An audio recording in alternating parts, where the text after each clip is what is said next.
যে দিরহামু রিবা ইয়াকুলুহুর রাজুল ওয়া হুয়া ইয়ালামু আশাদ্দু মিন 36 জানিয়া। রাসূল কারীম বলছেন, যেই ব্যক্তি জেনে শুনে একটা দিরহাম খাবে সুদের, মানে একটা টাকা ধরুন একটা দিরহাম, যে জেনে শুনে একটা টাকা বা একটা দিরহাম খাবে, কেমন দিরহাম? সুদি দিরহাম, জেনে শুনে খেয়েছে, এটা 36টি জিনা বা ব্যভিচারের চেয়েও মারাত্মক। কয়টি জিনা? 36 বার। 36 বার জিনা করলে, ব্যভিচার করলে যে গুনাহ হবে, সেই গুনার চেয়ে আসাধ্য ভয়ানক হলো কেউ যদি একটা টাকা খায় সুদের, জেনে শুনে।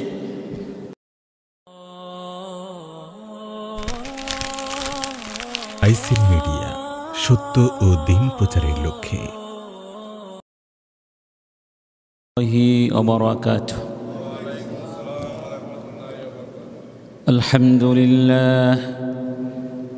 আলহামদুলিল্লাহ রাব্বিল আলামিন, والصلاة والسلام على سيد المرسلين محمد وعلى آله وصحبه أجمعين. أما بعد، فأعوذ بالله من الشيطان الرجيم. بسم الله الرحمن الرحيم. ولا تأكلوا أموالكم بينكم بالباطل وتدلوا بها إلى الحكام لتأكلوا فريقا من أموال الناس بالإثم وأنتم تعلمون. صدق الله العظيم. উপস্থিত সম্মানিত শ্রদ্ধেয় মুসলিমুন মুমিনুন ভাই বন্ধুগণ, আলহামদুলিল্লাহ, আল্লাহ সুবহানাহু ওয়া তাআলার সমস্ত প্রশংসা, যিনি আমাদেরকে সৃষ্টি করেছেন, আমাদেরকে শ্রেষ্ঠ জীবন বিধান আল কোরআনুল করিম, শ্রেষ্ঠ ধর্ম আল ইসলাম দান করেছেন। সেই মহান স্রষ্টার সমীপে শুকরিয়া আদায় করে একসাথে সবাই বলছি আলহামদুলিল্লাহ। আমরা সম্প্রতি রমাদান মাস শেষ করে, রমাদানের সিয়াম সাধনা শেষ করে ঈদুল ফিতর উদযাপন করেছি। তাই আজকের এই মুবারক মুহূর্তে সবাইকে জানাচ্ছি ঈদ উত্তর অভিনন্দন এবং শুভেচ্ছা। যেহেতু আমরা রমাদানকে সদ্য বিদায় জানালাম, একটি মাস আমরা সিয়াম সাধনা করে আল্লাহর সান্নিধ্য লাভের চেষ্টা করেছি। তাই প্রত্যেক মুমিনের উচিত কিছুটা সময় নিজের সাথে বসে আত্মপর্যবেক্ষণ করা, যে সত্যি সত্যি আমরা সিয়াম থেকে কিছু পেয়েছি কিনা। যে লক্ষ্য উদ্দেশ্য বাস্তবায়নের লক্ষ্যে আল্লাহ সুবহানাহু ওয়া তাআলা সিয়াম নামক ইবাদতকে ফরজ করে দিয়েছেন রমাদান মাসে, সেই লক্ষ্য উদ্দেশ্য বাস্তবায়নের পথে আমরা কতটুকু অগ্রসর হতে পেরেছি, এই বিষয়টি নিয়ে আত্মপর্যালোচনা করা আমাদের উচিত। কি বলেন, উচিত নয় কি? আমরা সবাই অবগত রয়েছি যে আল্লাহ সুবহানাহু ওয়া তাআলা সিয়ামকে ফরজ করেছেন আমাদেরকে মুত্তাকি বানাবার জন্যে। অতএব যদি সত্যি সত্যি আমরা মুত্তাকি হতে পারি, তাহলেই সিয়াম আমাদের জীবনে সুফল বয়ে আনবে, আমরা কাঙ্ক্ষিত লক্ষ্যে পৌঁছাতে পারব ইনশাআল্লাহ।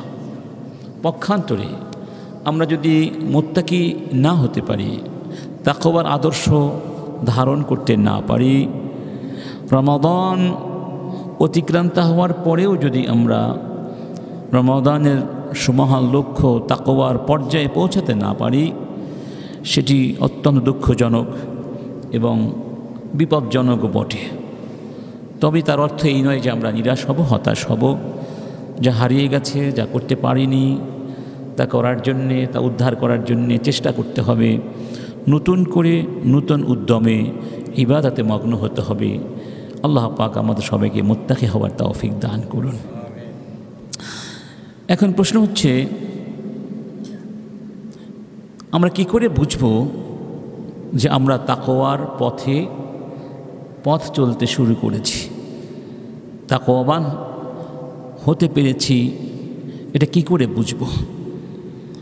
এই প্রসঙ্গে ওলামায়ে কেরাম বলছেন যে কোরআনুল কারীমের সূরা আর বাকারার 183 থেকে 187 নম্বর পর্যন্ত এই 5টি আয়াতে আল্লাহ সুবহানাহু ওয়া তাআলা রমাদানের সিয়াম সংক্রান্ত বিধিবিধান নিয়ে আলোচনা করেছেন। যদিও একটি আয়াত রয়েছে 186 নম্বর আয়াত, সেখানে সরাসরি রমাদানের কথা নেই, মাঝখানে দোয়ার কথা বলা হয়েছে, আল্লাহর সান্নিধ্যতার কথা বলা হয়েছে। তো এই 5টি আয়াত শেষ করে আল্লাহ সুবহানাহু ওয়া তাআলা যে কথাটি আমাদেরকে বলেছেন, সেই কথাটি এরকম। আল্লাহ সুবহানাহু ওয়া তাআলা বলছেন, ওয়ালা তাকুলু আমওয়ালাকুম বাইনাকুম বিল বাতিল, তোমরা পরস্পরের মধ্যে একজন আরেকজনের সম্পদ অন্যায়ভাবে খেও না, ভোগ করো না।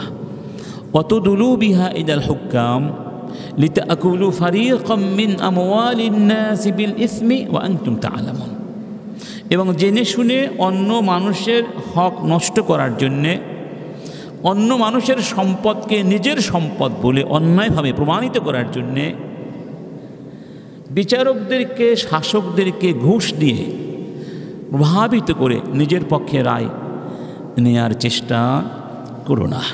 এটি হলো সূরা বাকারার 188 নম্বর আয়াত। অর্থাৎ সিয়াম সংক্রান্ত আয়াতগুলো শেষ হওয়ার পরবর্তী আয়াত এই আয়াতটি। আমরা আগেও বলেছিলাম এই আয়াতের সাথে আগের আয়াতগুলোর অর্থগত সম্পর্ক আছে। সেই সম্পর্কটা কি, সেই মুনাসাবা কি?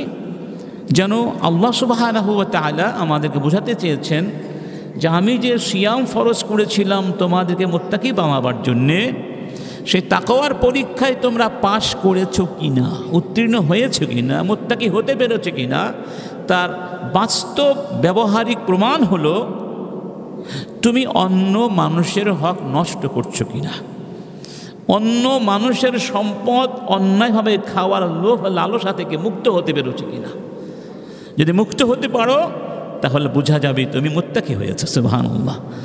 আর যদি সিয়াম সাধনা করেও তুমি ঘুষ খাও, সুদ খাও, অন্যকে ঠকাও, ওজনে কম দাও, অন্য মানুষের সম্পদ দেখলে তুমি লোভাতুর দৃষ্টি নিয়ে তাকিয়ে থাকো কি করে তা দখল করা যায় অন্যায়ভাবে, তাহলে বোঝা যাবে তুমি মুত্তাকি হতে পারো নি।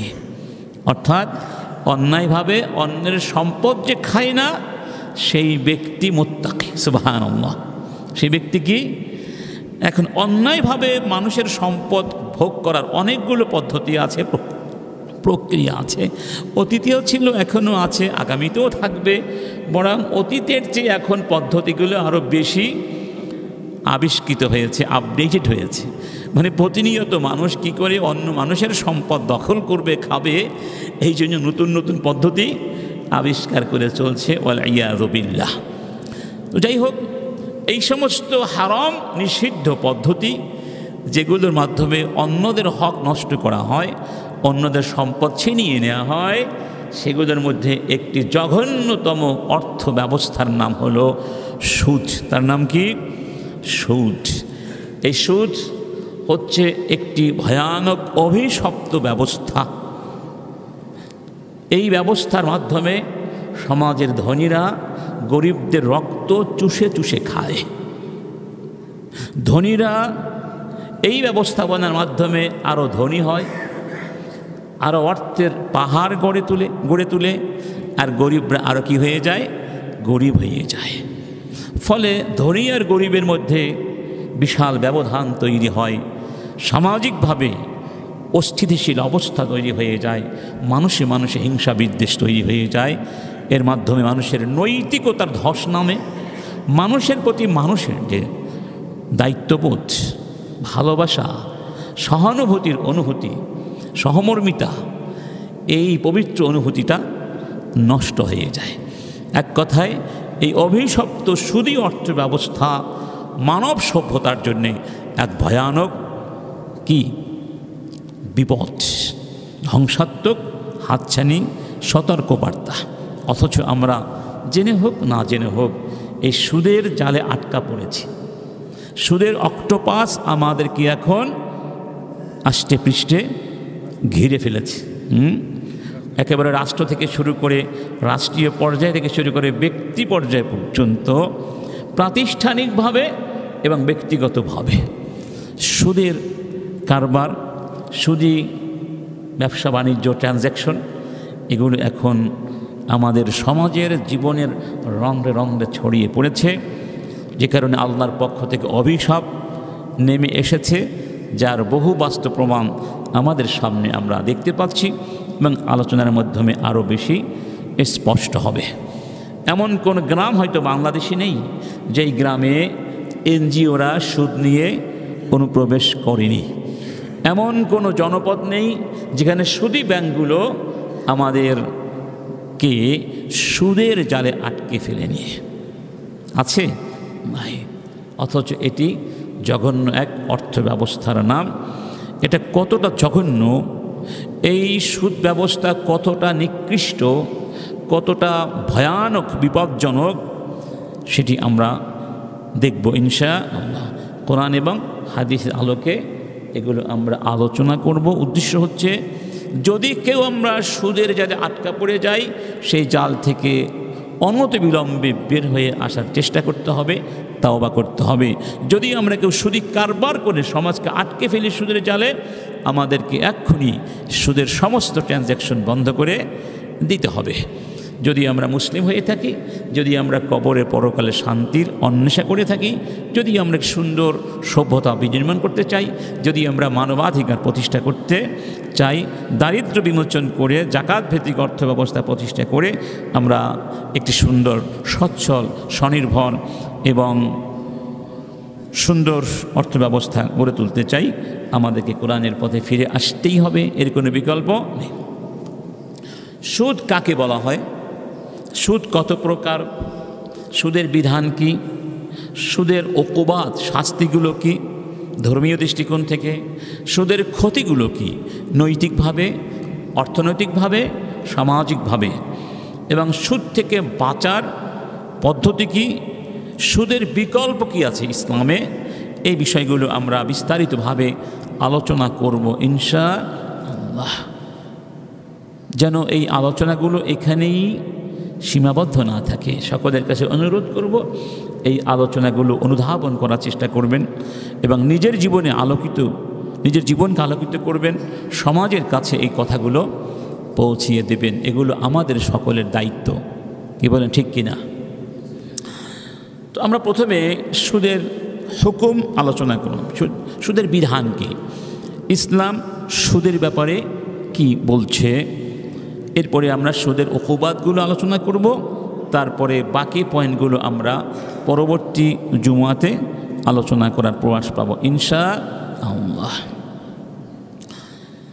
আল্লাহ সুবহানাহু ওয়া তাআলার পক্ষ থেকে আজ পর্যন্ত, অর্থাৎ মুহাম্মদুর রাসূলুল্লাহ সাল্লাল্লাহু আলাইহি ওয়াসাল্লাম পর্যন্ত যত নবী এবং রসুলকে পৃথিবীতে পাঠানো হয়েছে, যত কিতাব, আসমানি কিতাব আল্লাহ পাক মানব জাতিকে দিয়েছেন, সমস্ত আসমানি কিতাবে সমস্ত নবীদের আনিত শিক্ষায় সুদ নিষিদ্ধ ছিল, হারাম ছিল, অকট্যভাবে হারাম ছিল।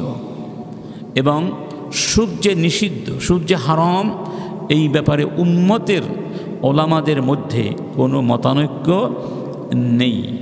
অনেক বিষয়ে মতানৈক্য আছে, তবে এই ব্যাপারে কোনো মতানৈক্য নেই। ইমাম আল মাওয়ার্দি বলছেন, হাত্তা কিলা ইন্নাহু লাম ইয়াহিল্লা ফি শরীআতিন কাত্তু, কোনো শরীয়তেই এটি হালাল ছিল না। কেন?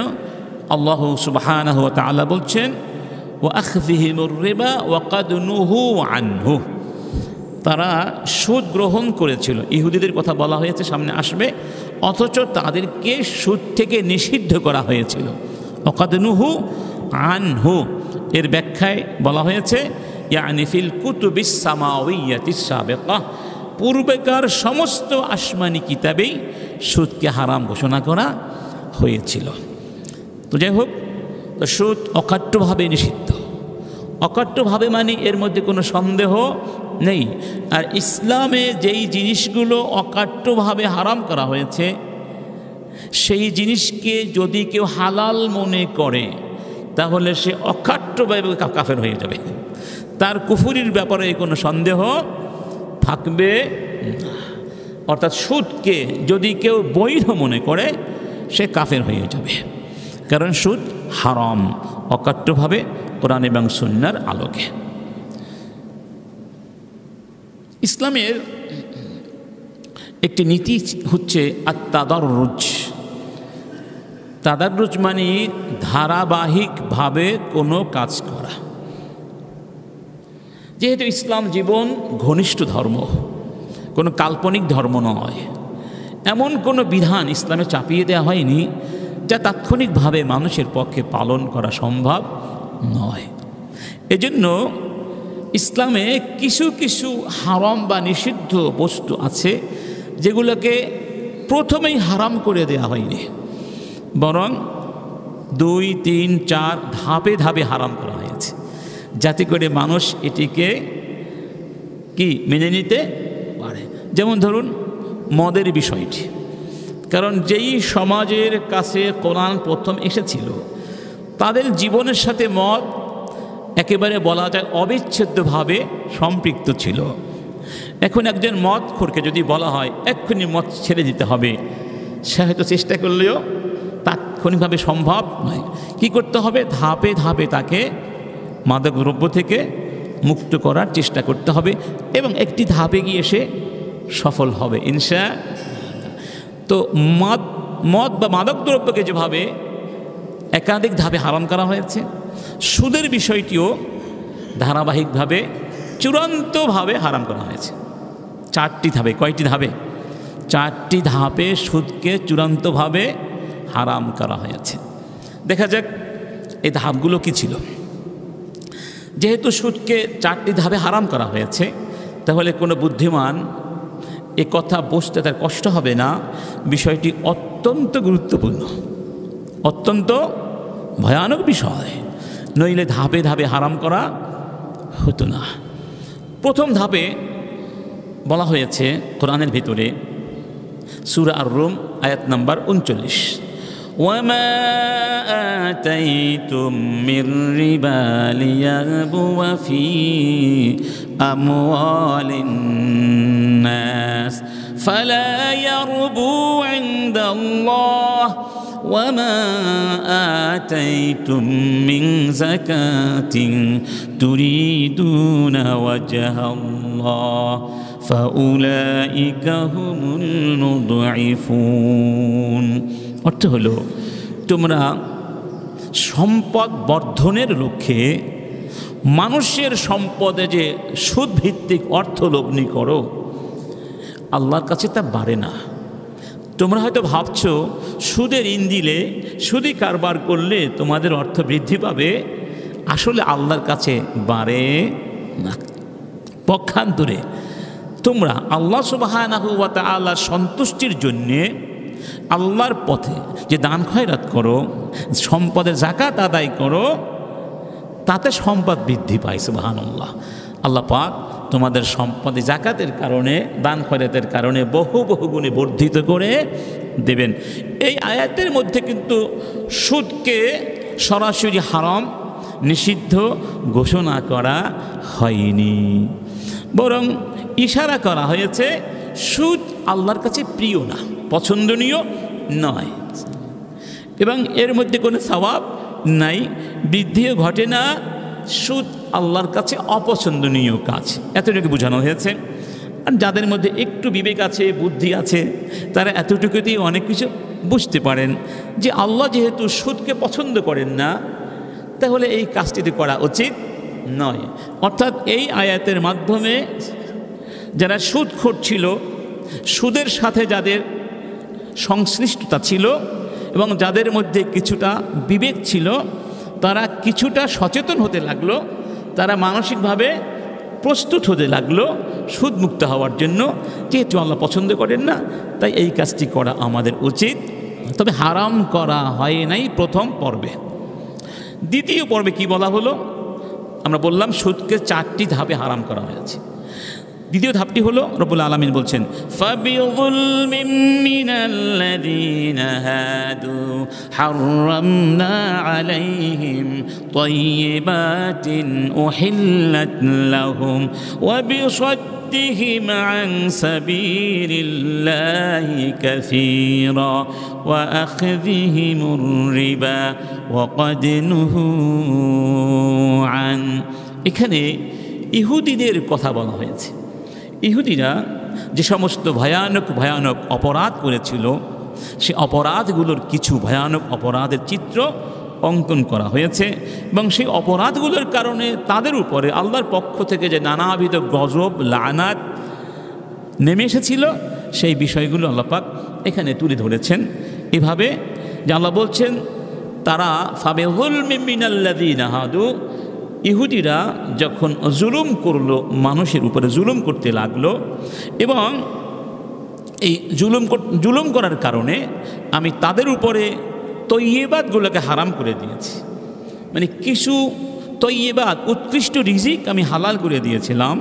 সে উৎকৃষ্ট খাবার পানীয়গুলো তাদের জন্য আমি হারাম করে দিয়েছি তাদের অপরাধের কারণে, জুলুমের কারণে। এবং তারা আরও কী করত? ওয়াবিসাদ্দিহিম আন সাবিলিল্লাহি কাসীরা, তারা মানুষদেরকে আল্লাহর পথ থেকে বাধা দিয়ে রাখত, দিন প্রচার প্রসারে বাধা দিত, দিন পালনে বাধা দিত। এখনও আছে না আমাদের সমাজে যারা নিজেরা তো দিন মানেই না, অন্যদেরকেও দিন পালন করতে বাধা দেয়। এরা হচ্ছে আসলে ইহুদিদের কি আদর্শের অনুসারী। রিবা, ইহুদিদের আরেকটি অন্যায় ছিল, তারা সুদ খেত, অথচ তাদেরকে আমি সুদ খেতে নিষেধ করেছিলাম। তো যেহেতু তারা সুদ খেয়েছিল, যেহেতু তারা মানুষদেরকে আমার পথ থেকে বাধা দিয়েছিল, যেহেতু তারা সমাজে শান্তি শৃঙ্খলা ন্যায় বিচার উৎখাত করে সেখানে জুলুম শোষণ চালিয়েছিল, সেই জন্য আমি তাদেরকে লানত করেছি, গজব দিয়েছি এবং তৈয়বাতগুলোকে হারাম করে দিয়েছি। নাউজুবিল্লাহ। তো এই আয়াতেও কিন্তু সরাসরি সুদকে আমাদের উপরে হারাম ঘোষণা করা হয়নি, তবে পরোক্ষভাবে হারাম করা হয়েছে। এটাকে বলা হয় আত-তাহরিম বিত-তালওয়িহ ওয়া লাইসা বিত-তাওদীহ। সুস্পষ্টভাবে হারাম করা হয় নাই, তবে পরোক্ষভাবে ইঙ্গিত সূচকভাবে হারাম করা হয়েছে। কারণ এটি একটি অন্যায়, এই অন্যায়টি ইহুদিরা করেছিল, যে কারণে তাদের উপরে লানাত বর্ষিত হয়েছিল, গজব এসেছিল। তো যেই কাজ করার কারণে ইহুদিদের উপরে অভিশাপ লানাত এসেছিল, সেই কাজটি অবশ্যই বৈধ হতে পারে না। সেই কাজটি কি? অন্যায় কাজ, হারাম কাজ। সুবহানাল্লাহ বলবো না? তাহলে এই দ্বিতীয় ধাপে সুদকে পরোক্ষভাবে হারাম করা হয়েছে, স্পষ্টভাবে হারাম করা হয়নি। তার মানে ওই প্রথম ধাপে যেটা বলা হয়েছে, এবং যারা বিবেকবান তাদের ভেতরে সুদ বিরোধী মনোভাব আরও কি হতে লাগলো? চাঙ্গা হতে লাগলো, সুদের প্রতি ঘৃণা সৃষ্টি হতে লাগলো। তৃতীয় ধাপে বলা হলো, এই দ্বিতীয় ধাপটি ছিল সূরা আন-নিসার 160 এবং 161 নম্বর আয়াত। তৃতীয় ধাপে বলা হলো সূরা আলে ইমরান আয়াত নম্বর 130 থেকে 132। يا أيها الذين آمنوا لا تأكلوا الربا أضعافا مضاعفة واتقوا الله لعلكم تفلحون। হে ঈমানদারগণ, সুদ খেও না চক্র বৃদ্ধি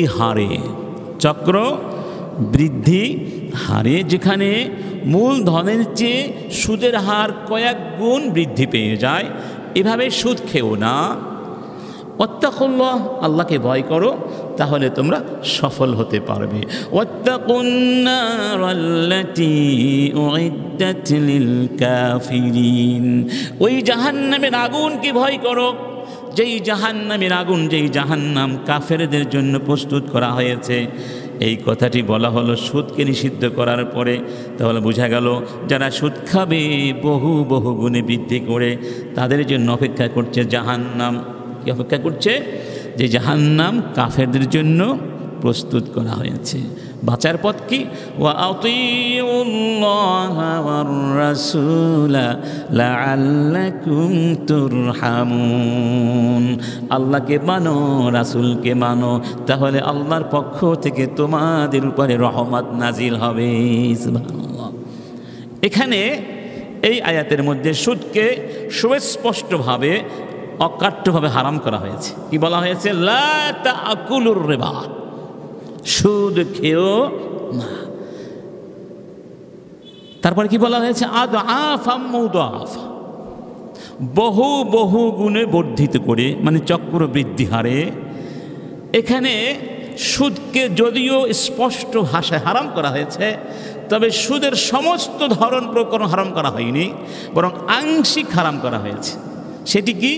যেই সুদের মধ্যে মূলধনের চেয়ে সুদের পরিমাণ বহু বহু গুণে, কয়েক গুণে বেশি হবে।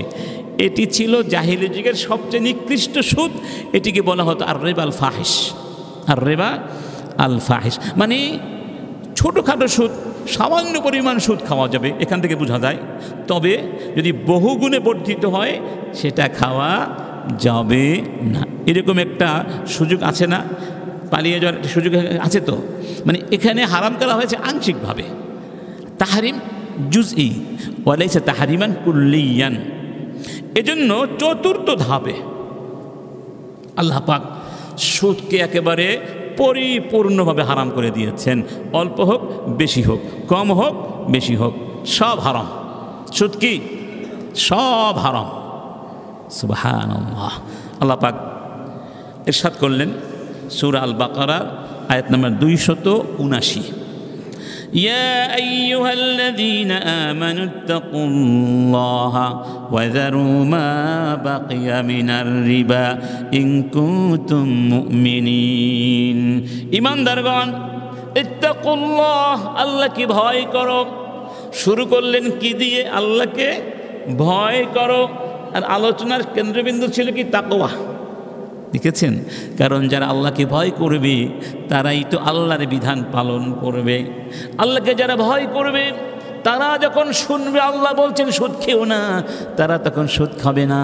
কিন্তু যাদের কলেজের ভেতরে, কলবের ভেতরে আল্লাহর ভয় নাই, তাদেরকে আপনি কি দিয়ে বুঝাবেন? তারা তো কথা মানবে। এরপরে বলছেন ওয়াযারু মা বাকিয়া মিনার রিবা, সুদের যা কিছু অবশিষ্ট আছে, বকেয়া আছে, এখনো যদি সুদের সাথে তোমাদের কোনো সামান্য পরিমাণ সম্পৃক্ততা থাকে, সংশ্লিষ্টতা থাকে, সেগুলো ছেড়ে দাও যদি মুমিন হয়ে থাকো। ইন কুনতুম মুমিনিন। ওই যে বললাম, তখন সমাজটাই ছিল সুদভিত্তিক সমাজ। কি ছিল? এজন্য কম বেশি কিছু না কিছু সুদি কারবার তখনও ছিল। এই চতুর্থ পর্যায়ে অকাট্যভাবে নিষেধাজ্ঞা আসলো, এখন থেকে আর কোনো প্রকার সুদ চলবে না। বেশি হোক কম হোক, সুদের সাথে তোমাদের কোনো সম্পর্ক থাকতে পারবে না যদি তোমরা মুমিন হয়ে থাকো। ফাইল্লাম তাফআলু, সুদের ব্যাপারে আসমানি নিষেধাজ্ঞা আসার পরেও যদি তোমরা সুদ না ছাড়ো, ফাআযানু বিহারবিম মিনাল্লাহি ওয়া রাসূলিহি, তাহলে আল্লাহ এবং রাসূলের সাথে যুদ্ধের জন্য প্রস্তুত হও। নাউযুবিল্লাহ। আল্লাহর সঙ্গে যারা যুদ্ধ করতে চায় তারা শুধু কাফের না, তারা ভয়ানক কাফের, তারা অক্ষম। আল্লাহর সঙ্গে যুদ্ধ করার ক্ষমতা কারো আছে, কিন্তু এই চেষ্টা যারা করে তারা হলো কিসের মতো? ওই নমরুদের মতো। কিসের মতো? ফেরাউনের মতো। যারা চেষ্টা করেছিল যুদ্ধ করতে কার সাথে? আল্লাহর সঙ্গে। ফেরাউন বলেছিল ফাউকিদ লি ইয়া হামানু আলা তিন ফাজআলনি সরহাল লাআল্লি আত্তালিউ ইলা ইলাহি মূসা। হামান একটা বিশাল টাওয়ার তৈরি করে দাও, টাওয়ার, সেই টাওয়ারে উঠেই আমি মূসার খোদাকে একটু দেখব। নাউজুবিল্লাহ। তো আল্লাহর সঙ্গে যারা চ্যালেঞ্জ করে তারা তো নমরুদ আর ফেরাউনের বংশী হবে। আল্লাহ বলছেন, এরপরে বলছেন ওয়া ইন তুবতুম, হ্যাঁ যদি তাওবা করো আর জীবনে কোনোদিন সুদ খাবে না, সুদের কোনো কারবার করবে না, সুদের সাথে তোমাদের কোনো প্রত্যক্ষ পরোক্ষ সম্পর্ক রাখবে না, ফালাকুম রুউসু আমওয়ালিকুম, তাহলে তোমরা তোমাদের মূলধনটা ফেরত পাবে, সুদের অর্থ পাবে না। লা তাযলিমুনা ওয়ালা তুযলামুন, কাউকে জুলুম করো না, তাহলে তোমাদেরকেও জুলুম করা হবে না।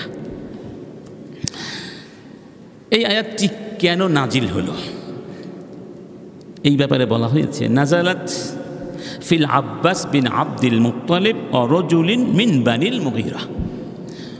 বনু আল মুগীরার এক ব্যক্তি এবং রাসূলের চাচা আল আব্বাস বিন আব্দুল মুত্তালিব, এই দুইজনের ব্যাপারে আয়াতটি নাজিল হয়েছিল। মূলত কানা শারীকাইনি ফিল জাহিলিয়াহ ইউসলিফানি আর রিবা ইলা নাসিন মিন সাকিফ। এই দুইজন ব্যক্তি মিলেমিশে বনু সাকিফের লোকদেরকে সুদে ঋণ দিত। ফাজা আল ইসলাম ওয়ালাহুমা আমওয়ালুন আযীমা ফির রিবা। ইসলাম যখন আসলো তখন এই সুদে অর্থলগ্নি করার কারণে তাদের অঢেল সম্পদ ছিল মানুষের কাছে। ফাআনজালাল্লাহু হাযিহিল আয়া, তখন আল্লাহ এই আয়াতটি নাজিল করে দিলেন, সুদের কিছুই ফেরত পাবে না, শুধু পাবে মূলধন। সুবহানাল্লাহ।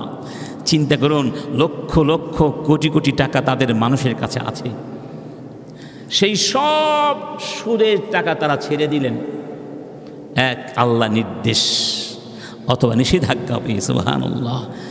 এটি কি সহজ কথা মনে করেছেন? ইমানের কোন পর্যায়ে পৌঁছালে এরকম কোটি কোটি টাকা ছেড়ে দেওয়া যায় শুধু আল্লাহর বিধানের সামনে মাথা নত করে? অথচ সেই সুদের মধ্যে আজকে আমরা ডুবে পড়েছি, আমাদের সমাজ ডুবে গেছে। ইন্না লিল্লাহি ওয়া ইন্না ইলাইহি রাজিউন। অন্য রিওয়ায়াতে বলা হয়েছে, ইবনু জারির রিওয়ায়াত করছেন ইবনু জুরাইশ থেকে, কানাত সাকিফ قد صالحت النبي صلى الله عليه وسلم على أن ما لهم من ربا على الناس وما كان للناس عليهم من ربا فهو موضوع। বনু সাকিফ রাসূলের সঙ্গে একটি চুক্তি করেছিলেন, সন্ধি করেছিলেন, ইয়া রাসূলুল্লাহ, আমাদের যত টাকা আছে মানুষের কাছে সুদে, অথবা মানুষের যত টাকা আছে আমাদের উপরে সুদে, সব থেকে মুক্ত হতে চাই। এই মর্মে আপনার সাথে আমরা চুক্তি করলাম, মানে আমরাও নেব না, কাউকে সুদ দেব না। ফালাম্মা কানাল ফাতহু, যখন মক্কা বিজয় হয়ে গেল, উস্তুমেলা আওস্তামালা আত্তাব বিন আসিদ আলা মক্কা। রাসূল মক্কা বিজয় করে মক্কা থেকে যাওয়ার সময় একজন যুবক সাহাবীকে মক্কার শাসক নিযুক্ত করলেন। তার নাম ছিল আত্তাব বিন আসিদ। আত্তাব বিন আসিদ, তিনি যুবক ছিলেন। তো وكانت بنو عمرو بن عوف يأخذون الربا من بني المغيرة وكان بنو المغيرة يربون لهم في الجاهلية। আমর বিন আউফ গোত্রের লোকেরা সুদে ঋণ দিত কাদেরকে? বানি মুগীরাকে। ইসলাম গ্রহণ করার পরে, মক্কা দিয়ে যাওয়ার পরে কি করলো? বানু আমর বিন আউফ এসে অভিযোগ করলো মক্কার শাসক আত্তাবের কাছে যে বানি মুগীরার কাছে আমরা অনেক টাকা পাবো, সুদের টাকা, সেই টাকা তারা আমাদেরকে ফেরত দিচ্ছে না, আপনি সেই টাকা আমাদের জন্য উদ্ধার করে দিন। তখন আত্তাব বিন আসিদ এই ব্যাপারে রাসূলের কাছে চিঠি লিখলেন। রাসূল করিম সাল্লাল্লাহু আলাইহি সাল্লাম সেই চিঠির প্রেক্ষিতে উত্তরে লিখলেন এবং এই চিঠির প্রেক্ষিতে এই আয়াতটি নাজিল হলো, হে ঈমানদারগণ, আল্লাহকে ভয় করো, সুদ ছেড়ে দাও। এখনও যতটুকু বকেয়া আছে সেগুলো সব ছেড়ে দাও, যদি কি হও, মুমিন হও, নইলে আমার সঙ্গে রাসূলের সঙ্গে যুদ্ধের ঘোষণা দাও। এই আয়াত নাজিল হলো। রাসূল তখন চিঠি দিলেন, এই আয়াতটি লিখে পাঠালেন এবং বলে দিলেন যে ইন রাদু ওয়া ইল্লা ফাআযানহুম আও ফাআযিনহুম বিহারবা। এই আয়াতটি তাদেরকে জানিয়ে দাও যে সুদের কিছুই ফেরত দেওয়া হবে না। যদি এটা তারা হাসি মুখে মেনে নেয় তো ভালো কথা, আর মেনে না নিলে তাদের বিরুদ্ধে যুদ্ধের ঘোষণা দাও। সুবহানাল্লাহ। তখন তারা কি করলেন? সবাই তাওবা করলেন এবং সুদের সমস্ত সংশ্লিষ্টতা ছেড়ে দিলেন, বকেয়া ছেড়ে দিলেন এবং শাসক আত্তাব বিন আসিদ তাদেরকে মুক্ত করে দিলেন, অর্থাৎ তাদের বিরুদ্ধে কোনো আর অ্যাকশন নিলেন না। তো এখানে এই চতুর্থ পর্যায়ে যে আয়াতগুলো রয়েছে, এই আয়াতের সাথে আগে পিছে আরও কিছু আয়াত আছে, সেগুলো উল্লেখ করছি। 282 সূরা আল বাকারার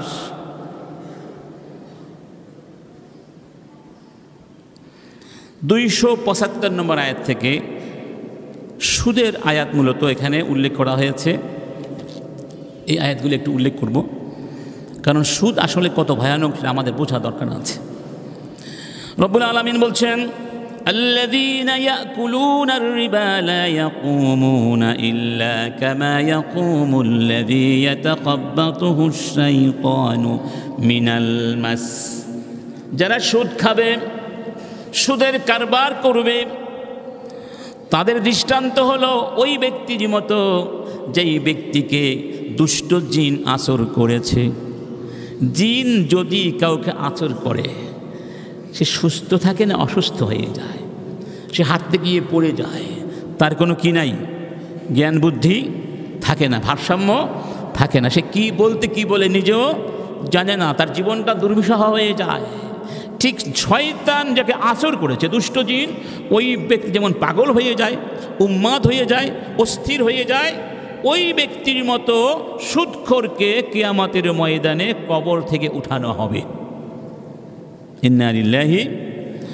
এবং শুধু কিয়ামতের ময়দানে নয়, দুনিয়ার দিকেও তাকিয়ে দেখুন, যারা সুদ খায় তাদের জীবনে কোনো স্থিতিশীলতা নাই। ঠিক ওই শয়তান দুষ্ট জিন যাকে আসর করেছে, অনেকটা তার মতোই কি বুদ্ধি বিভ্রাটের শিকার হয়ে যায়, টেনশনের শিকার হয়ে যায়, তার জীবনে কোনো সুখ শান্তি থাকে না। এগুলো পরে আরও আসবে। আল্লাহ বলছেন, যালিকা বিআন্নাহুম ক্বালু ইন্নামাল বাইউ মিসলুর রিবা। এটা এই জন্যই ওরা কি বলতো, ওরা বলতো ইন্নামাল বাইউ মিসলুর রিবা, ক্রয় বিক্রয় তো সুদের মতোই। খেয়াল করবেন, ওরা কিন্তু একথা বলে নাই যে সুদ তো ক্রয় বিক্রয়ের মতো, মানে ক্রয় বিক্রয় যেভাবে বৈধ, বেচা কিনা বৈধ না, ব্যবসা বাণিজ্য বৈধ না, তো ক্রয় বিক্রয় যেভাবে বৈধ, সুদটা তো ক্রয় বিক্রয়ের মতোই একটা জিনিস, এটাও কি বৈধ। এটা জাহিলি যুগের কাফেররা বলতো, সুদকে হালাল বানাবার জন্য বলতো। ওরা কিন্তু এভাবে বলে নাই, ওরা এভাবে বলে নাই যে ইন্নামার রিবা মিসলুল বাই'i, সুদ তো ক্রয় বিক্রয়ের মতো। ওরা উল্টা বলেছে, কি বলেছে? ইন্নামাল বাইউ মিসলুর রিবা। রিবা অর্থ সুদ, বাইউন মানে ক্রয় বিক্রয়, ক্রয় বিক্রয় তো সুদের মতোই। এখানে মূল কোনটা? এখানে একটা তুলনা দেওয়া হয়েছে। যেমন বললাম, উনি ওনার মতো, এই লোকটি এই লোকটির মতো, তাহলে এই লোকটি হলো আসল মূল, এই লোকটি হলো শাখা, ঠিক না? এখানে বলা হয়েছে ক্রয় বিক্রয় তো সুদের মতোই। ওরা সুদকে হালাল বানাতে গিয়ে ক্রয় বিক্রয়কে সুদের উপরে কেয়াস করেছে। নাউজুবিল্লাহ। মানে সুদকে বানিয়েছে আসল, আর ক্রয় বিক্রয়কে বানিয়েছে কি শাখা। নাউজুবিল্লাহ। আল্লাহ আমাকে বলছেন না, এটা কোনো দিন নয়, সুদ আর ক্রয় বিক্রয় এক জিনিস নয়। কেন এক নয় সেটা আমরা সামনে ব্যাখ্যা করব ইনশাআল্লাহ। স্পষ্ট ব্যাখ্যা করার প্রয়োজন আছে। আল্লাহ পাক বলছেন, ওয়া আহাল্লাল্লাহুল বাই'a ওয়া হাররামার রিবা। আল্লাহ ক্রয় বিক্রয়কে হালাল করেছেন আর সুদকে করেছেন হারাম। হালাল আর হারাম কি কখনো এক হতে পারে? তাহলে এখানে প্রথমে যারা সুদ খায় তাদের অবস্থার ভয়াবহতা তুলে ধরেছেন। এরপরে তারা কেন সুদ খায় তাদের অসার যুক্তি তুলে ধরেছেন, তাদের অসারতা খণ্ডন করেছেন। এরপরে মুক্তির পথ কি তা এভাবে বলে দিয়েছেন, ফামান জাআহু মাউইযাতুম মির রাব্বিহি ফান্তাহা ফালাহু মা সালাফ ওয়া আমরুহু ইলাল্লাহ ওয়া মান আদা ফাউলাইকা আসহাবুন নারি হুম ফিহা খালিদুন। এই নিষেধাজ্ঞা আসার পরে যারা তাওবা করলো, আল্লাহর বিধান মাথা পেতে নিল, আল্লাহর পক্ষ থেকে উপদেশ গ্রহণ করলো, তারা ইতিপূর্বে যে সুদি কারবারগুলো করেছিল এই বিষয়টি আল্লাহ দেখবেন, মানে আল্লাহ তাদেরকে মাফ করে দিবেন, কারণ তারা তো আগে বুঝে নাই বা এই বিধান তারা পায়নি। যেহেতু এখন বিধান মাথা পেতে নিয়েছে, আগের সব ভুল ভ্রান্তিগুলো আল্লাহ এটা আল্লাহর উপরে ছেড়ে দাও, সুবহানাল্লাহ, মানে আল্লাহ মাফ করে দিবেন। কিন্তু এই নিষেধাজ্ঞা আসার পরেও সুদ যে হারাম এটা জানার পরেও যারা সুদি কারবার করবে ফাউলাইকা আসহাবুন নার, তারা জাহান্নামী হবে, হুম ফিহা খালিদুন, এবং সেখানে তারা চিরদিন থাকবে। অতএব যারা সুদি কারবার করে প্রাসাদ গড়েছে, সুদি কারবার করে হাজার হাজার কোটি কোটি টাকার মালিক হয়েছে, দেশে বিদেশে ব্যবসায়ী প্রতিষ্ঠান করেছে, এগুলোরই কি তারা কবরে যেতে পারবে? চিরদিন বেঁচে থাকতে পারবে? আল্লাহর কাছে যেতেই হবে, আর অনন্ত জীবনে জাহান্নাম তাদের জন্য অপেক্ষা করছে। অনেক সুদী কারবারিরা কি করে, মাঝে মধ্যে কিছু দান খয়রাত করে, হজ করতে যায়, ওমরা করতে যায়, মানুষকে হজ করায়, ওমরা করায়, আর মানুষ মনে করে না খুবই আল্লাহওয়ালা মানুষ। যতই তুমি তো হারাম টাকা দিয়ে সুদ ওমরা করেছো, হারাম টাকা দিয়ে হজ করেছো, হারাম টাকা দিয়ে মানুষকে দান খয়রাত করেছো, এই হারামের বিনিময়ে তুমি কিছু কি পাবে? কিছুই পাবে না, পাবে জাহান্নাম পাবে। আল্লাহ পাক এরপরে বলছেন যারা সুদখোর তারা কতটা নির্বোধ, তারা কতটা বোকা, ওরা বোঝে না। আল্লাহ বলছেন ইয়ামহাকুল্লাহুর রিবা ওয়া ইউরবিস সাদাকাত ওয়াল্লাহু লা ইউহিব্বু কুল্লা কাফফারিন আথীম। ইয়ামহাকুল্লাহুর রিবা, আল্লাহ সুদকে নিশ্চিহ্ন করে দেন, বরকত শূন্য করে দেন, এবং ওয়ায়ুরবিস সাদাকাত, দান খয়রাতকে বহুগুণে বর্ধিত করে দেন, সুবহানাল্লাহ। তার মানে দেখুন একটি আরেকটির বিপরীত। সুদ ব্যবস্থাপনার মাধ্যমে ধনী ব্যক্তি গরিব লোকটার কাছ থেকে তার অর্থ সব ছিনিয়ে নেয়, আর সাদাকাতের মাধ্যমে ধনী ব্যক্তি তার সম্পদের মালিক বানিয়ে দেয় গরিবকে। তাহলে একটি আরেকটির বিপরীত। সুদ এটা মানুষের আবিষ্কার, শয়তানের আবিষ্কার, এটা ধর্মনিরপেক্ষবাদীদের আবিষ্কার, পুঁজিবাদীদের আবিষ্কার। আর জাকাত সাদাকাতকে দিয়েছেন আল্লাহ। এবার দুইয়ের সঙ্গে মিলিয়ে দেখুন কোনটি সুন্দর, কোনটি শ্রেষ্ঠ। আল্লাহ বলছেন সুদী কারবারকে আমি ধ্বংস করে দেই। এর দুইটা অর্থ আছে। একটা অর্থ হচ্ছে যারা সুদী কারবার করে এক পর্যায়ে গিয়ে তাদের সম্পদ ধ্বংস হয়ে যায়, এবং অনেক গবেষক বলেছেন 40 বছরের বেশি তাদের এই সুদী সম্পদ থাকে না। এটা প্রমাণিত, অনেক ক্ষেত্রে প্রমাণিত হয়েছে, ধ্বংস হয়ে যায়। তাহলে পুরো সম্পদ ধ্বংস হয়ে যেতে পারে, অথবা সম্পদ থাকবে বারাকাত নষ্ট হয়ে যাবে না, বরকত থাকবে না। আচ্ছা, আর সাদাকাতকে আল্লাহ বর্ধিত করেন। এখানে সুদকে অনুৎসাহিত করা এবং সাদাকাতকে উৎসাহিত করা। বেশি বেশি সাদাকাত করো, দান খয়রাত করো, যাকাত দাও, তাহলে সম্পদ কমবে না, বরং আমি বাড়াতেই থাকব।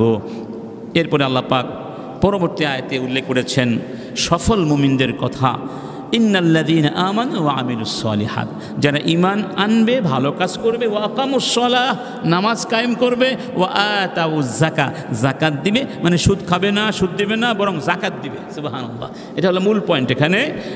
লাহুম আজরুহুম ইনদা রাব্বিহিম, তাদের জন্য রয়েছে আল্লাহর কাছে পরিপূর্ণ প্রতিদান। ওয়ালা খাউফুন আলাইহিম ওয়ালা হুম ইয়াহজানুন, তাদের কোনো ভয় নাই, তাদের কোনো চিন্তা নাই।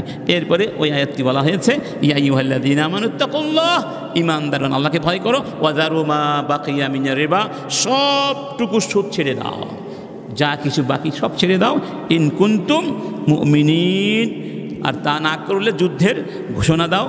এর পরবর্তী আয়াতে গিয়ে বলা হয়েছে, ওয়া ইন কানা যু উসরাতিন ফানাযিরাতুন ইলা মাইসারা, যদি এমন হয় যে ব্যক্তি ঋণ নিয়েছে তোমার কাছ থেকে, ঋণ শোধ করতে পারছে না, যদি সম্ভব হয় তাকে একটু সময় বাড়িয়ে দাও না।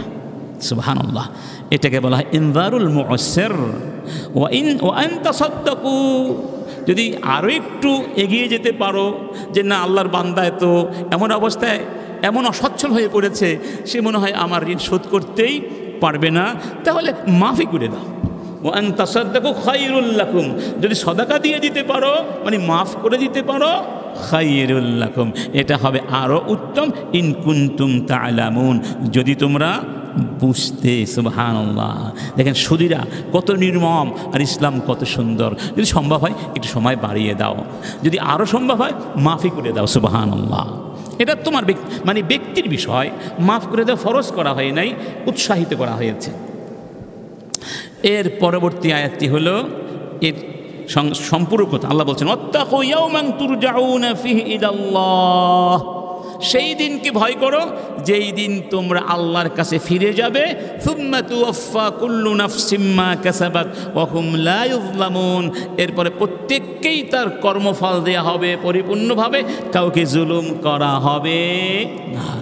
এই আয়াতটির ব্যাপারে ইবনু আব্বাস বলেছেন, আখিরু মা নাযালা মিনাল কোরআন, এই আয়াতটি কোরআনের সর্বশেষ আয়াত। কোরআনে যত আয়াত নাজিল হয়েছে, সর্বশেষ যে আয়াতটি নাজিল হয়েছে সেটি এই আয়াতটি, ওয়াত্তাকু ইয়াওমান তুরজাউনা ফিহি ইলাল্লাহ। তার মানে সুদ সংক্রান্ত আয়াত কোরআনের সর্বশেষ আয়াত, সামনে এটা আরও আসবে একটা হাদিসের ভেতরে। তো এতক্ষণ আলোচনা থেকে আমরা কি বুঝলাম? সুদ হালাল নাকি হারাম? কোন পর্যায়ের হারাম? ভয়ানক পর্যায়ের হারাম। হারাম কাজের মধ্যে আবার স্তর আছে, স্তর। সুদ হচ্ছে হারামগুলোর মধ্যে আবার সবচেয়ে জঘন্য হারাম কাজ। এটা হাদিসের মাধ্যমে আরও বেশি স্পষ্ট হবে ইনশাআল্লাহ। এতক্ষণ আমরা কোরআন থেকেই সুদের ব্যাপারে কথা বললাম, যে আয়াতগুলো থেকে অকাট্যভাবে প্রমাণিত হয়েছে সুদের সাথে আমাদের কোনো প্রকার সংশ্লিষ্টতা থাকা উচিত নয়। এটা হারাম, এটা হারাম, হারাম, হারাম, নিষিদ্ধ, নিষিদ্ধ, নিষিদ্ধ। এবার হাদিসের কাছে আসি, হাদিস কি বলছে? ইমাম বুখারী মুসলিম রিওয়ায়াত করছেন আন আবি হুরায়রা রাদিয়াল্লাহু আনহু, রাসূল কারীম বলছেন, ইজতানিবু আস-সাবআল মুবিকাত, 7টি ধ্বংসাত্মক কাজ থেকে দূরে থাকো। কয়টি? এই 7টিকে বলা হয়েছে মুবিকাত, মানে মুহলিকাত। এই 7টি কাজ মানুষকে ধ্বংস করে দেয়, ব্যক্তিকে ধ্বংস করে, সমাজকে ধ্বংস করে, মনুষ্যত্বকে ধ্বংস করে, ঈমানকে ধ্বংস করে। কি কি? 1 নাম্বার, ফাকালু ইয়া রাসূলুল্লাহ ওয়া মা হুন্না, সাহাবীরা বললেন, হে আল্লাহর নবী, এই 7টি কাজ কি কি? রাসূল কারীম বললেন, আশ-শিরকু বিল্লাহ, 1 নাম্বার আল্লাহর সঙ্গে শিরক করা, ওয়াস-সিহরু, 2 নাম্বার জাদুবিদ্যা, জাদু করা, 3 নাম্বার ওয়া কাতলুন নাফসিল্লাতী হারামাল্লাহু ইল্লা বিল হাক্কি, কাউকে অন্যায়ভাবে হত্যা করা। হত্যা করা হারাম, তবে আইনগতভাবে সিদ্ধ হয় কোনো কোনো অবস্থায়, সেটা আইনগতভাবেই ব্যবস্থা নিতে হয়, কিন্তু অন্যায়ভাবে কাউকে হত্যা করা হারাম। ওয়া আকলুর রিবা, 4 নাম্বার সুদ খাওয়া। 5 নাম্বার ওয়া আকলু মালিল ইয়াতীম, ইয়াতীমের সম্পদ অন্যায়ভাবে খাওয়া। ওয়া তাওয়াল্লি ইয়াউমাজ যাহাব, 6 নাম্বার, এবং জিহাদের ময়দান থেকে, যুদ্ধের ময়দান থেকে পশ্চাৎপদ হওয়া, পালিয়ে যাওয়া। ওয়া কাযফুল মুহসানাতিল গাফিলাতিল মুমিনাত, এমন নারীকে অপবাদ দেয়া যেই নারী সৎ, যার সতীত্ব আছে, অপরাধ করেনি, অন্যায় করেনি, নিরপরাধ, নিরীহ, এরকম নারীর বিরুদ্ধে মিথ্যে অপবাদ চাপিয়ে দেয়া। এই 7টি কাজ তোমরা করো না, খবরদার। তাহলে এখানে দেখুন শিরক কত বড় গুনাহ, সেই শিরকের সঙ্গে এগুলো একত্রে উল্লেখ করা হয়েছে। তার মধ্যে একটি হলো কি? সুদ খাওয়া। তাহলে সুদ দেওয়া, সুদ খাওয়া এটা মুসলমানের আদর্শ হতে পারে না। আরেকটি হাদিসে বলা হয়েছে, ইবনু মাসউদ রিওয়ায়াত করছেন, আন্না নবিয়্য সাল্লাল্লাহু আলাইহি ওয়াসাল্লাম লাআনা আকিলার রিবা ওয়া মুকিলাহু ওয়া শাহিদাইহি ওয়া কাতিবা, রাওয়াহুল খামসা ওয়া সাহাহাহু আত-তিরমিযি। রাসূল করিম যারা সুদ খায়, খেয়াল করবেন, আকিলার রিবা যারা সুদ দেয়, ওয়া শাহিদাইহি যারা সুদের সাক্ষী হয়, দুইজন সাক্ষী, ওয়া কাতিবাহু যারা সুদের কারবার লিখে রাখে, সবাইকে লাআনাত করেছেন, সবাইকে লাআনাত করেছেন। ইমাম মুসলিমের riwayate বলা হয়েছে, আন্না রাসূলুল্লাহি লাআনা আকিলার রিবা ওয়া মুকিলাহু ওয়া শাহিদাইহি ওয়া কাতিবাহু ওয়া ক্বালা হুম সাওয়া।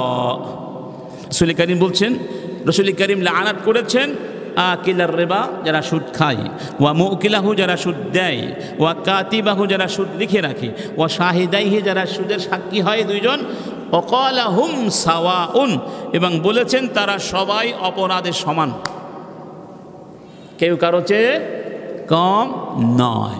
অতএব সুদী প্রতিষ্ঠানে যারা চাকরি করে তারাও সুদখোরদের সমান অপরাধ।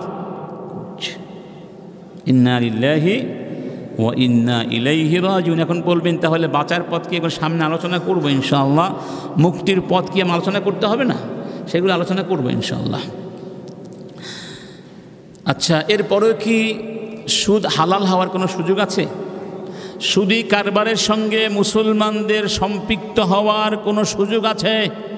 যদি সুযোগ না থাকে তাহলে যারা সুদী কারবার করছে, যাই হোক তাদের পরিচয়, রাষ্ট্রীয়ভাবে হোক আর বেসরকারিভাবে হোক, প্রাতিষ্ঠানিকভাবে হোক কিংবা এনজিও পর্যায়ের হোক, কোনো প্রতিষ্ঠানের সাথে যদি সুদী হয়ে থাকে মুসলমানদের কোনো সহযোগিতা থাকতে পারে না।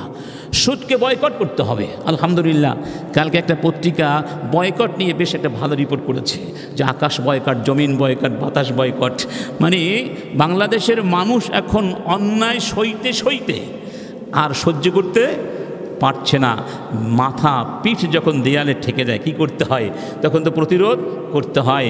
আমরা শান্তিপূর্ণ প্রতিরোধ গড়ে তুলেছি, বয়কট। তার নাম কি? বয়কট। তার মানে বয়কট কথা বলছে, বয়কট কথা বলা শুরু করেছে। বয়কট করতে হবে, অন্যায়ের বিরুদ্ধে বয়কট, এটা আমাদের সবচেয়ে বড় অস্ত্র আজকে পৃথিবীতে। বয়কট আমাদের সবচেয়ে বড় অস্ত্র। যারা সুদী কারবার করে বয়কট করতে হবে। সবাই বয়কট করলে তারা সুদী কারবার করবে কাদের সাথে? যেই সমস্ত এনজিও সুদী কারবার করবে বয়কট করুন, যেই সমস্ত পত্রিকা ইসলাম বিরোধী রিপোর্ট করবে তাদের বয়কট করুন, যে সমস্ত মিডিয়া টেলিভিশন চ্যানেলগুলো ইসলাম বিরোধী অবস্থান নেবে বয়কট করুন। দেখবেন তারা সোজা হয়ে যাবে, সাপের মতো কি হয়ে যাবে? সোজা হয়ে যাবে ইনশাআল্লাহ। এটা একটি পদ্ধতি মাত্র। আচ্ছা, হানজালা, আব্দুল্লাহ বিন হানজালা, তার নাম তো শুনেছেন, যাকে ফেরেশতারা গোসল দিয়েছিলেন, উহুদ যুদ্ধে শহীদ হয়েছিলেন। তিনি রিওয়ায়াত করছেন যে দিরহামু রিবা ইয়াকুলুহুর রাজুল ওয়া হুয়া ইয়ালামু আশাদ্দু মিন 36 জানিয়া। রাসূল করিম বলছেন, যেই ব্যক্তি জেনে শুনে একটা দিরহাম খাবে সুদের, মানে একটা টাকা ধরুন একটা দিরহাম, যে জেনে শুনে একটা টাকা বা একটা দিরহাম খাবে, কেমন দিরহাম? সুদী দিরহাম, জেনে শুনে খেয়েছে। এটা 36টি জিনা বা ব্যভিচারের চেয়েও মারাত্মক। কয়টি জিনা? 36 বার। 36 বার জিনা করলে, ব্যভিচার করলে যে গুনাহ হবে, সেই গুনার চেয়ে আসাধ্য ভয়ানক হলো কেউ যদি একটা টাকা খায় সুদের, জেনে শুনে। এই একই অর্থে হাদিস বর্ণিত হয়েছে ইমাম নাসাইর কাছে আলী ইবনে আবি তালিব থেকে, ওয়ান আবি জুহফা থেকে, এবং হাদিস হানজালা যেটা বললাম এটা ইমাম তবারানি রিওয়ায়াত করেছেন, ইমাম আহমদ রিওয়ায়াত করেছেন, এবং মাজমাউ জাওয়ায়েদে বলা হয়েছে রিজালু আহমদ রিজালুস সহিহ, মানে এটা সহিহ হাদিস। এই হাদিসটিকে যারা রেওয়ায়াত করেছেন তারা কি নির্ভরযোগ্য রাবি, তারা বিশুদ্ধ হাদিসের রাবি, মানে হাদিসটি বিশুদ্ধ। সামনে আরও আলোচনা এই মর্মে আসবে। উমর ইবনে খাত্তাব বলেছেন, ইন্না আখির মা নাযালা আয়াতুর রিবা, কোরআনে সর্বশেষ নাজিলকৃত আয়াত হলো সুদের আয়াত। ওয়া ইন্নার রাসূলা কুবিদা ওয়া লাম ইউফাসসিরহা লানা, এই আয়াতটি নাজিল হওয়ার পরে রাসূল বেশি দিন জীবিত ছিলেন না। বিভিন্ন রিওয়ায়াতে দেখা যায় তিনি মাত্র 81 দিন বেঁচে ছিলেন এরপরে। তো উমর বলছেন, ওয়া ইন্নার রাসূল আলাইহিস সালাম কুবিদা ওয়া লাম ইউফাসসিরহা লানা, যেহেতু কোরআনের সর্বশেষ আয়াত সুদ সংক্রান্ত আয়াত, রাসূল এই আয়াত নাজিল হওয়ার পরে মারা গেছেন, তবে এই আয়াতের পরিপূর্ণ ব্যাখ্যা তিনি আমাদেরকে দিয়ে যাননি।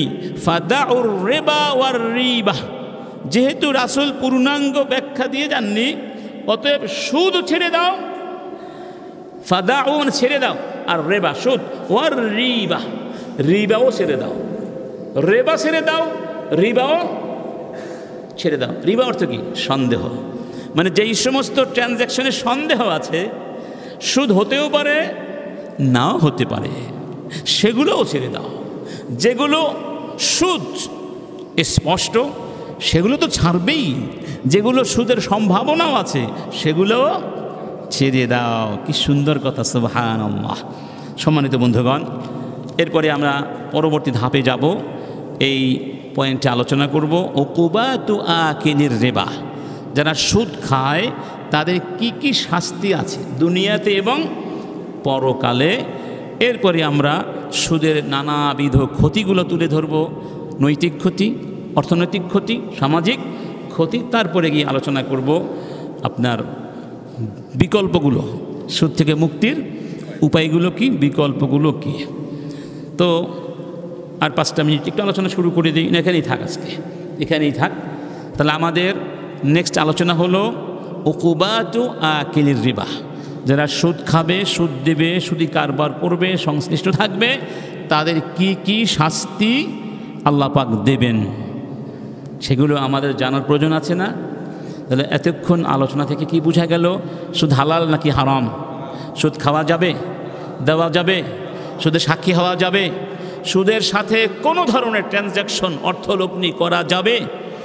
সবাই একমত? দেখি তো কারা কারা একমত।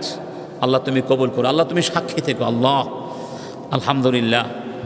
আমি কথাগুলো বলছি আত্মবিশ্বাস নিয়ে, ইমানি দায়িত্ববোধ থেকে, এবং আলহামদুলিল্লাহ আমাদের কোনো ভয় নাই। বাংলাদেশে এরকমও হয়েছে, সুদের বিরুদ্ধে কথা বলার কারণে ইমাম সাহেবকে শারীরিকভাবে আঘাত করা হয়েছে, জানেন তো, এবং চাকরি থেকেও বরখাস্ত করা হয়েছে। কারণ মোতাওয়াল্লি সাহেব কি সুদখোর, মসজিদ কমিটির সেক্রেটারি কি সুদখোর। তারা ভেবেছে কথাগুলো আমাদেরকে বলেছে। এখন আমি যদি কোরআনের কথা বলি, আমার উপরেও তো পড়তে পারে, তাই বলে কি ইমাম সাহেবের দোষ? বলুন আপনারা। না, চিন্তা করে দেখুন সুদখোরেরা কতটা নিচে চলে গেছে, ইমামের গায়ে হাত তুলতে পারে। ইমাম তো নিজের কথা বলেননি, কার কথা বলেছেন? তাহলে ইমামের গায়ে হাত তোলাটা আসলে কার গায়ে হাত তোলা? যে আল্লাহ বলেছেন আল্লাহর রাসূলের সঙ্গে যুদ্ধের ঘোষণা দাও, তারা আসলে যুদ্ধ শুরু করেছে। এজন্য আমরা আজকে থেকে যদি সুদের সাথে কারো ন্যূনতম যোগাযোগ থেকে থাকে, তাওবা করি, সুদকে বর্জন করি, প্রয়োজনে একবেলা খেয়ে থাকবো, কিন্তু সুদে ঋণ নেব না, ঋণ নেব না। প্রয়োজনে একটা জামা পরবো, সেরা জামা পরবো, তাহলেও তো পরকালে মুক্তির পথ হয়ে যাবে। ঠিক না বে ঠিক?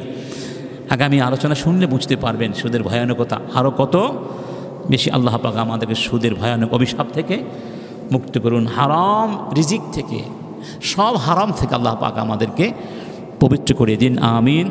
ওয়া আখির দাওয়ানা আনিল হামদুলিল্লাহ। আইসিল মিডিয়া, সত্য ও দিন প্রচারের লক্ষ্যে।